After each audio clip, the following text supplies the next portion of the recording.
Oke, selamat malam teman-teman. Saya akan menjelaskan Project Based Learning mata kuliah konstruksi kapal oleh kelompok 1 kelas reguler malam. Ini dia nama-nama kelompoknya. Ada Julia, ada Denis, ada Gilang. Nah, yang akan kita bahas pada saat ini itu ada pendahuluan, dasar teori, metodologi, pembahasan. Kita masuk kepada pendahuluan. Maket adalah sebuah bentuk 3 dimensi yang merupakan bentuk tiruan sebuah benda atau objek seperti gunung, kapal, pesawat terbang, dan sebagainya, yang dibuat dalam skala yang lebih kecil. Nah, biasanya dibuat dari kayu, kertas, tanah liat, dan lain-lain. Sehubungan dengan tugas maket yang kami terima pada mata kuliah Konkap, membuat model detail suatu blok konstruksi kapal, yaitu midship structure, dan tipe of construction-nya ialah longitudinal atau memanjang. Dan kelompok kami memilih kayu sebagai bahan utama untuk membuat blok kapal yang telah ditugaskan. Adapun fungsi maket yang kami buat itu diperuntukkan bagi mahasiswa Politeknik Negeri Batam untuk dapat berperan dalam kemajuan di bidang pendidikan. Berikutnya ialah dasar teorinya. Perencanaan konstruksi merupakan elemen terpenting yang harus dimiliki oleh setiap kapal. Di dalam setiap proses pembuatan kapal diperlukan perencanaan konstruksi, baik itu dalam bentuk desain yang sangat sempurna terlebih dahulu, supaya kapal hasil rancangan bekerja secara optimal di atas media air tanpa mengalami kebocoran, trim maupun oleng yang berlebihan. Perencanaan konstruksi ini pula dapat menjadi salah satu faktor keselamatan kapal, penumpang, dan awak.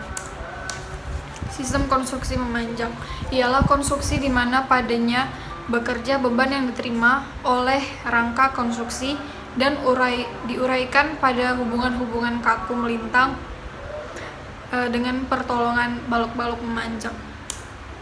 Kebaikan dari sistem konstruksi memanjang ialah akan memperbesar modulus penampang melintang kapal serta memperbesar kestabilannya. Salah satu kejelekannya dalam sistem rangka konstruksi memanjang ialah mengharuskan membuat dinding sekat melintang yang banyak pada kapal, memperbesar jumlah lubang palka, mempersatukan operasi pemuatan dan pembongkaran barang.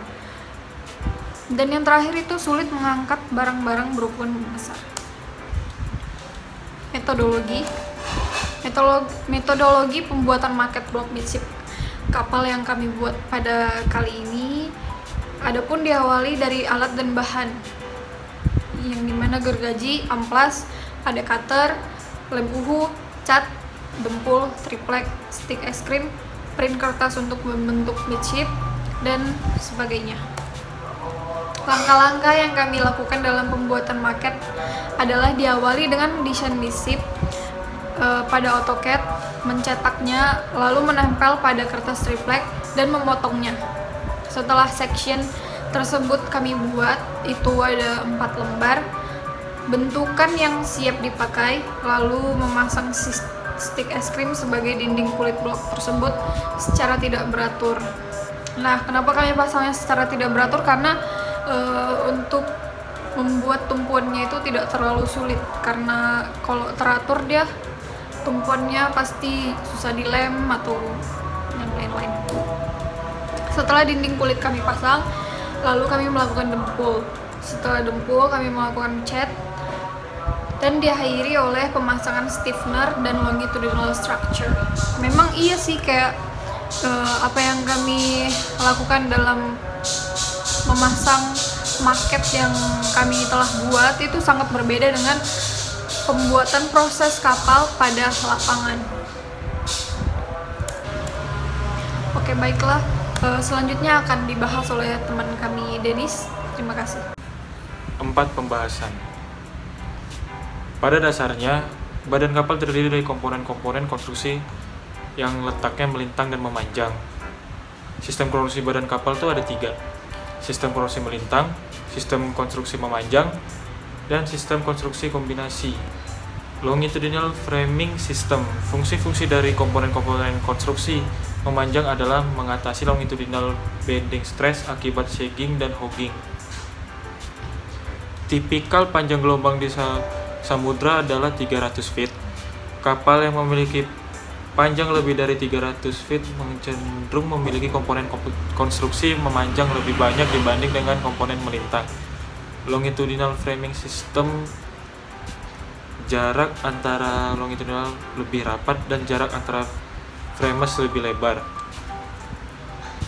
Beban yang diterima konstruksi memanjang diteruskan pada hubungan kaku melintang atau transverse bulkheads melalui balok-balok memanjang.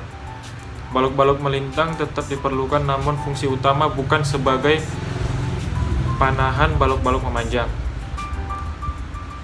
Komponen sistem konstruksi memanjang. Starting from the keel to the deck. Lunas atau keel. Large center plane girder membujur di bagian dasar kapal sepanjang badan kapal. Pembujur atau longitudinal. Pembujur yang dipasang paralel dengan lunas sepanjang dasar kapal memberikan kekuatan memanjang kapal. Stringer. Balok atau girder yang membujur dan dipasang pada sisi kapal umumnya berukuran lebih kecil dari longitudinal, memberikan kekuatan memanjang kapal.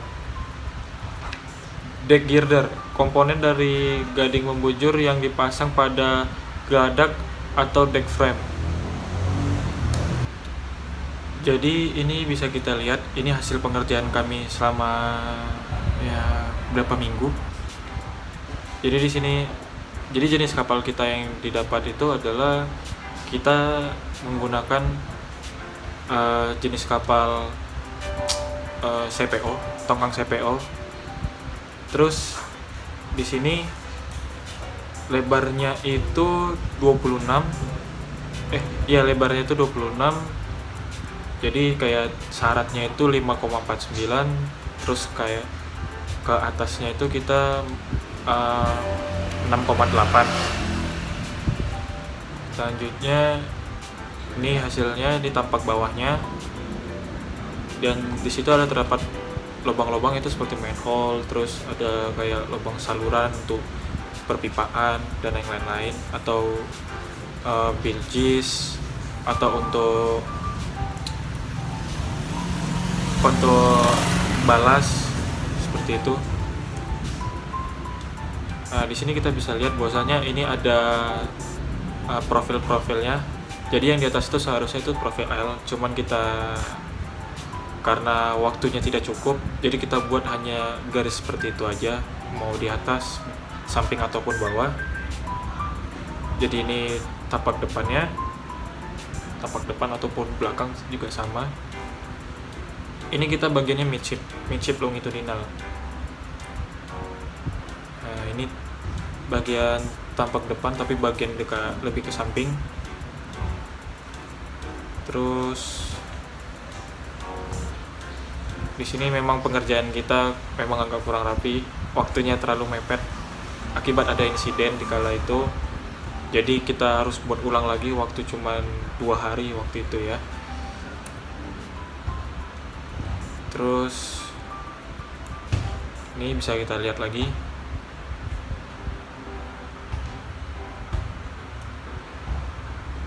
Dan itu yang melintang itu dari depan ke belakang itu adalah keelnya, penyangga untuk gading-gadingnya.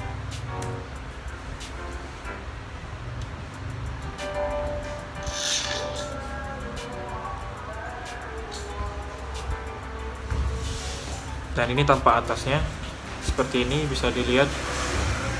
Jadi yang tengahnya itu adalah T, yang 2 ke kanan dan 2 ke kirinya itu adalah L. Saya profil T dan profil L. Oke, ini dari paling akhir dari presentasi. Terima kasih atas perhatiannya. Mohon maaf bila terdapat kesalahan penulisan maupun ucapan pada saat presentasi, walaupun memang banyak kesalahannya. Sekian, terima kasih.